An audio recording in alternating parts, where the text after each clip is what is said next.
You're listening to the once-a-year Infowars.com Money Bomb special transmission.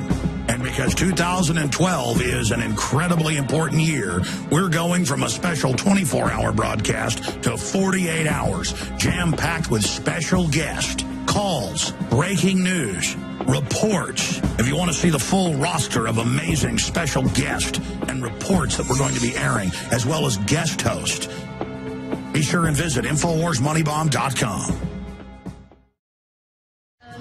With Dr. Ali Mohammed, who is the editor-in-chief of the Syria Tribune website newspaper, and he's actually from Syria as well. And he's going to talk to us about the Muslim Brotherhood. And this is a group that's inside Syria that, has a lot of influence. It's probably the second most influential group. And it's one of the groups that is sort of pushing this insurgency. Dr. Ali, is the Muslim Brotherhood just another jihadi group, or what is their significance and power in Syria? And can you tell us a little bit about their ideology and what their aims are? Hello, Mimi. Thank you for having me again. Actually, this is a very important topic, and we need to discuss it in as much detail as possible. The Muslim Brotherhood is not just another jihadi group. It's actually the mother of all jihadi groups. If we go back in history, we need to realize that the boom of jihadi groups came with the Soviet-Afghani war in the 80s. And back then, there was this person whose name is Abdullah Azzam, who's Palestinian Jordanian, and he started by forming a jihadi group in Palestine, but very soon he stopped that and he went to Egypt, then to Saudi Arabia, and there he went to Pakistan to supervise all the influx of the jihad, the Arab jihadis, what the later to be called the Arabs. This person was actually the spiritual father of all jihadi groups, and he is a leader of the Muslim Brotherhood.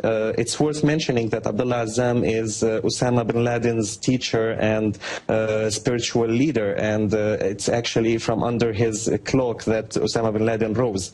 Despite the fact that they disagreed on certain things at the end, and Osama bin Laden formed a unity with Ayman al-Zawahiri, the current leader of Al-Qaeda, and this ended up in creating the global jihadi groups that the world is suffering because of now.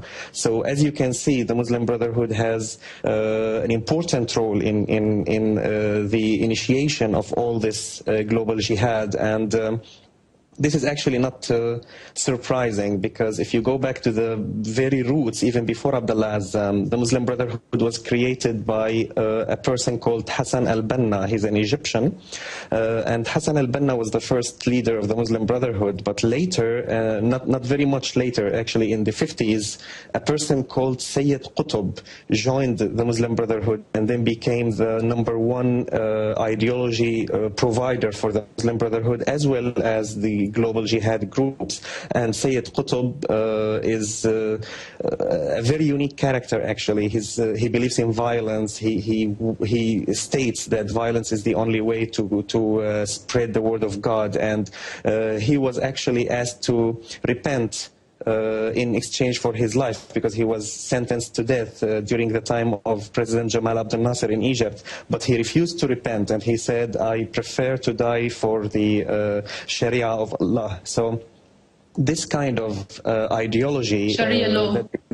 Yeah, Sharia law. So this kind of ideology is actually what created the special groups in Muslim Brotherhood, whether in Syria or in Egypt. They were called in Egypt the special group, simple as this, but in Syria they were called the Fighting Scout. These are groups from the Muslim Brotherhood who believed in violence and in suicide bombing and all sorts of currently well-known Islamic jihadist methods. And so yes, basically what you can clearly say, and it's proven historically, is that the Muslim Brotherhood is the spiritual entity from which all jihadi groups, even Al-Qaeda and Osama bin Laden's groups, emerged. Well, can you tell us then a little bit about their history in the US? Because, in Syria. Because this is not the first time that Muslim Brotherhood has had an uprising in Syria. Of course. Actually, it's funny that you slipped and said in the U.S. because the U.S. did play a role in forming the ideology. Because Sayyid Qutb, the founder of the violence ideology, studied in the U.S. and it was his reaction to the openness and sexual freedoms in the U.S. that caused him to be very extreme in refusing these and in trying to establish what he would like to call the Sharia of Allah in the Muslim countries. So yeah, the US played a role somehow, even if indirectly. The UK, though, played a more direct role in their establishment because a lot of historical researchers say that Hassan al-Banna was somehow linked to the British embassy in Egypt. Anyway, back to our subject in Syria. The Muslim Brotherhood in Syria was formed in 1942, if I am not mistaken. The person who formed it was a friend of Hassan al-Banna's who studied in Al-Azhar, and he was influenced by al-Banna's ideology. And in 1945, this person, his name is Mustafa Sibai, he's from Homs, by the way, he was elected the first leader of the Muslim Brotherhood in Syria. At the beginning, the Muslim Brotherhood wanted everybody to believe that they believe in non-violence and in elections and democracy, etc., but this did not last long, actually. They started clashing with all the governments in Syria very soon. I think it was in 1953, I guess, where they threatened this person, Mustafa Sibai, and his group threatened to burn bars and discotheques in Damascus, the same way they did in the famous, or let's say the infamous Cairo, the huge Cairo fire, and they threatened to do the same in Syria. And later, with the unity with Egypt in 1958, the Muslim Brotherhood subsided, and they were scared because Jamal Abdel Nasser, the president of the then called the United Arab Republic, he was a sworn enemy of the Muslim Brotherhood, so they were quiet for the 3 years during the unity. After that, in 1963, when Ba'ath came to power in Syria, they started clashing violently, and that's when the infamous the Fighting Scout, or what we call in Arabic At-Tali'a al-Muqatila, was formed. And actually, it's funny because history repeats itself. At-Tali'a al-Muqatila, or the Fighting Scout back then, committed disastrous crimes against Syrian people, and they blamed the government for them, just the same way they are doing now. So it started to escalate, and it's worth mentioning that this was even before the era of President Hafez al-Assad, the father of the current president. So the very first clash happened in Hama, and the Syrian army had to attack Hama, and that was under Amin al-Hafez presidency, a Sunni president from the same area. So the claim that the Muslim Brotherhood would like people to believe that it was al-Assad's family that started fighting with them is totally not true. It was way before that, actually, literally 7 years before that. After that, please go ahead. Sorry, no, please continue. So after that, their violence escalated, and with Hafez al-Assad coming to power in 1970, the Syrian government became stronger and more stable after a long time of coup d'etat and another coup d'etat the next day. And Hafez al-Assad brought stability to Syria, mainly by defeating all other opponents, political opponents. Obviously, the Muslim Brotherhood, because of their secret nature and the way they operate in small groups and the methodology that they use to protect themselves, they were the tougher nut to crack for President Assad, the father. Then they found an opportunity when Syria was exhausted later at the end of the 70s, early 80s, because Syria had to interfere in Lebanon back then because of the Lebanese civil war that erupted in 1976. And the Syrian army had to send a lot of units to Lebanon to fight, to stop the fight, and later to fight Israel in the Israeli invasion in 1982-83. And at the same time, the Iraqi president, back then, he was the #1 hero for the US and NATO nations because he was fighting Iran. I'm referring, of course, to Saddam Hussein, the late Iraqi president. He was not at good terms with Syria, and he started supporting the Muslim Brotherhood, and they found it as an opportunity. This created the escalation of events that ended in what is now called the Hama disaster, let's say. The opposition would like to call it the Hama massacre, and the Syrian government would like to call it the Hama events.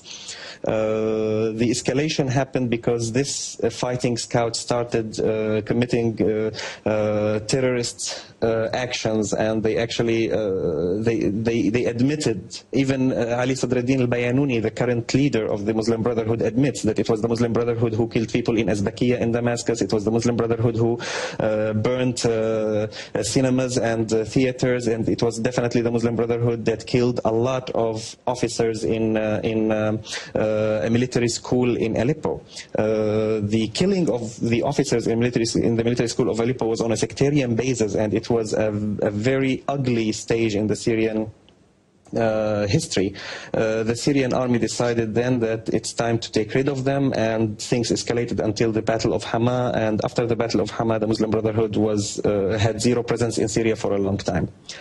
Up until 2011, when they had the chance, because of the rise of what is falsely called the Arab Spring, while we should call it the Muslim Brotherhood Spring, or the Muslim Brotherhood Autumn, if we want to be more specific. The Muslim Brotherhood winning in Tunisia, in Egypt, and winning under the table in Libya as well, and now they are trying to win Syria. The history and the awareness of the Syrian people that the Muslim Brotherhood is a group of terrorists made it very difficult for them to win Syria. They are still fighting, supported by all the countries that have interests in Syria being defeated and weak, like Qatar, Saudi Arabia, and Turkey, and other NATO nations, of course. So they are fighting with hope that they will control Syria, but the Syrian army is fighting back with hope and actions not to allow them to. Well, it's interesting you call it a Muslim Brotherhood Spring, because you can see all of these Islamic governments emerging from what the US is calling the Arab Spring. And there's also, from the Foreign Policy website, a report that was released by the Defense Intelligence Agency that actually pretty much out in the open said, we need to support the Muslim Brotherhood in Syria, that the Muslim Brotherhood has tried to take over Syria in the past, but it was because the Syrian people didn't want them that they were rejected. And it also interestingly mentioned about the Hama massacre, as they call it, which the media repeatedly talks about the Assad regime, Hama massacre, 30,000 people killed. But the number was also being soldiers. Sorry. Well, going back to you, Ali, I just want to ask you about the relationship between the Muslim Brotherhood and Turkey.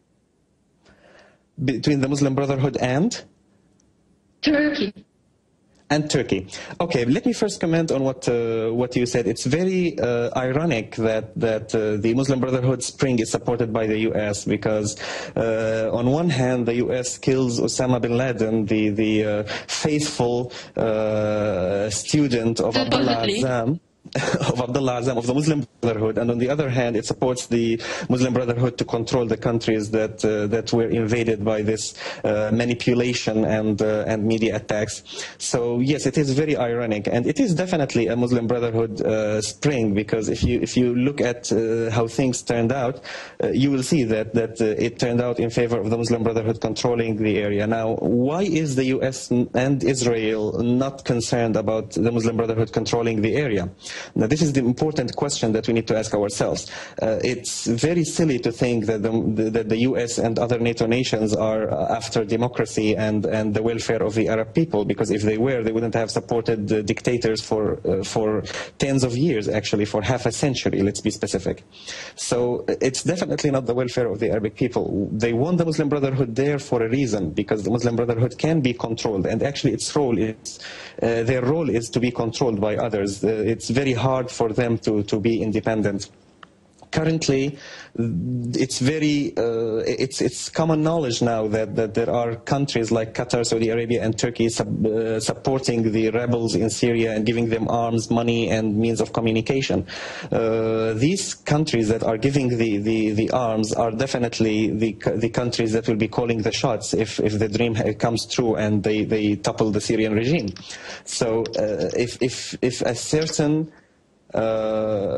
group controls Syria, and this certain group is controlled by Turkey, Qatar, Saudi Arabia, and the U.S. in the background, then it's definitely a spring for Israel, because it's all the actions happen in favor of the Israeli interest in the area. And when we are talking about the Israeli interest, we're not talking about the Old Testament interest that Israel claims to be founded on, but the actual economic interest in oil, in gas, in the strategic positioning of the area, in all these different aspects.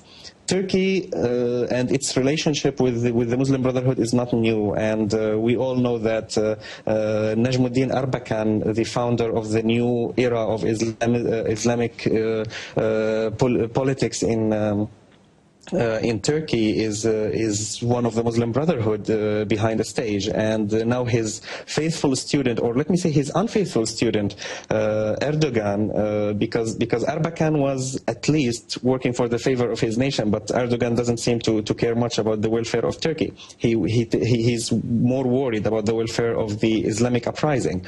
So Erdogan is supporting these rebels publicly, and these rebels are mainly Muslim Brotherhood and other Salafi jihadi groups. So the link here is very clear, and Erdogan and Davutoglu are not denying it. They are happy about it. They hosted the very first Muslim Brotherhood convention back in April 2011, and they supported them publicly, and they helped them form the Syrian National Council, which we can easily call the Muslim Brotherhood Syrian National Council. And they supported them in the media. They supported them with weapons, money. They allowed them to cross the borders freely, and they helped them locate strategic areas and strategic sites for the Syrian army and the Syrian government. So the link is very clear, and nobody is denying it. The question is, what will Erdogan win? I bet nothing. He will lose everything. Well, it's very interesting you say it's very clear, but then in the media you have repeated over and over again that Israel is fearful of having Sunni Islamists be in power in Syria. But, you know, I've heard also that the Muslim Brotherhood doesn't have an anti-Israeli policy. And of course, you know, Israel is allies with Saudi Arabia, which, you know, one of the most extreme Islamist countries in the region. So why do you think it is that this kind of mind split in the media and reality is existing? You know, is there any legitimacy in the so-called fear of Israel, of the Muslim Brotherhood? No. This is just a way of selling the Muslim Brotherhood as a good group for the Arabic people, the simple Arabic people who only care about the fight with Israel and about regaining the Arabic rightful rights in Palestine, in Gaza, the West Bank, in Syrian occupied Golan Heights, and the rights, the strategic rights of oil and gas, etc. So to sell the Muslim Brotherhood to these people, the media is trying to portray the Muslim Brotherhood as anti-Israel. But lucky for us, the Muslim Brotherhood is not very good at concealing its intentions, because just a few weeks ago, the Egyptian president, who is the Muslim Brotherhood candidate, he sent a message to Shimon Peres, the Israeli president, and he called him my great friend. And this was leaked to the media, and there's a copy of it online, and everybody knows it. And the presidential palace in Egypt did not deny it. They were very frank about it. So the very first Muslim Brotherhood president in Egypt is calling the Israelis our great friends, not our friends, our great friends. So this tells all that we need to hear about the relationship between the Muslim Brotherhood and Israel. It's not a bad relationship in any way. It's actually a honeymoon, and we can see the results in Gaza and in what the Egyptian army did on the borders, and in Israel, allowing the Egyptian army to go into Sinai for the first time since the peace treaty. So, well, look at them. They are good friends. So what is the media talking about? Just nothing. Absolutely. Well, we're nearing the end, but I think there's still time for another question. You mentioned that the Muslim Brotherhood is in fact, one of basically the parent or the mother of all of the other jihadi groups, and that, even in its inception it was supported by the UK. But now we see a sort of a split between the Muslim Brotherhood and the more Salafi and Wahhabi groups. So the agenda of the Muslim Brotherhood, what is it? Is it to create an Islamic nation? And what is the difference now? Why is there a little bit of a split between Al-Qaeda and the Muslim Brotherhood?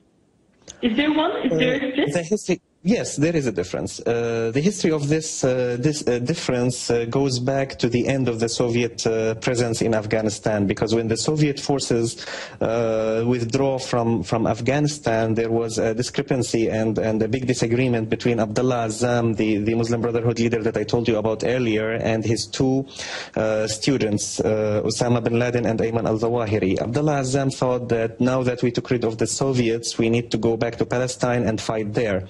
But Osama bin Laden and Ayman al-Zawahiri disagreed, and they thought that the Arabic governments are the next target, and we should liberate the Arabic lands from the what they call the filthy governments before we go back to Palestine strong and united. And this disagreement caused Osama bin Laden and Ayman al-Zawahiri to form Al-Qaeda from under the cloak of the Muslim Brotherhood. And this Al-Qaeda was and still is the umbrella name under which a lot of Salafi jihadi groups operate. It's worth mentioning that Abdullah Azzam was killed in a car bombing in Afghanistan when he was going to give his Juma prayer speech somewhere. And there's a lot of people think that Ayman al-Zawahiri had something to do with killing Abdullah Azzam, and Abdullah Azzam's family seem to think that no, Ayman al-Zawahiri could not do that, it must be Israel, etc. But killing Abdullah Azzam was killing the violent wing of the Islamic Jihad that wanted to target Israel, and leaving the stage open for the other wing that is more extreme, more fundamental, and they wanted to fight somewhere else, as has been clear for the past 20 or more years. So this is the history of this discrepancy. But now when we look at the Syrian situation, we can clearly see that Jabhat al-Nusra, for example, which is an extreme Qaeda-type Salafi jihadi group, is fighting hand in hand with the Muslim Brotherhood. So they are united now against a common enemy, which is the Syrian government and the Syrian people. But very soon, if their dream comes true and the country falls into their hands, the very first fight that will erupt, it will be between these two groups, the Muslim Brotherhood on one hand and the other Islamic Jihad groups on the other. And the result will, of course, be a disaster to the Syrian people, and a lot of killing, a lot of massacres, and ruining economy and the future of millions of Syrians. So although they are both the enemy of the Syrian people at the moment, and they should be considered the enemy of human civilization at the moment, they are together now because they are united against a common enemy. But very soon, if they are, and actually it actually started, but at a low scale, but if they win, it will be big scale, and it will be a disaster for the Syrian people and for the region altogether. Well, thank you so much, Ali, for talking with us.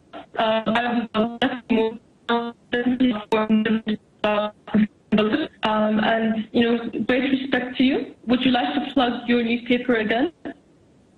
I actually, your sound was breaking, Mimi. I'm sorry. So I didn't really understand what you want me to do. I hope the control can help me here. To plug my newspaper? Yes. Sure. Yes. If you, you will explain this to me under the air, and I'm sure that it will help the Syrian cause. You're on the air now. So you have Syria Tribune. Syria Tribune. Yes, you want me to plug it. Okay, now I get it. So yes, please visit Syria Tribune for detailed reports on the Syrian situation, and especially on the fightings and the situation on the ground. Syria Tribune is spelled Syria, SYRIA-Tribune as a spell.com. And you can also follow us on Twitter and Facebook the way you prefer. And we hope we'll continue providing reports that are accurate and proven by evidence to show the outside world that what is happening in Syria is far from being a spring and far from being Arabic. Thank you so much, Ali. Thank you to Alex Jones for giving me these 2 hours, and all the listeners that are out there who are listening in very early in the morning in America. This is Syrian Girl saying goodbye. Visit Infowars.com and PrisonPlanet.com. When you're on the sites, you can also tune in 24 hours a day to my daily radio broadcast. There's also a free iPhone app to listen to the syndicated radio show when and where you want.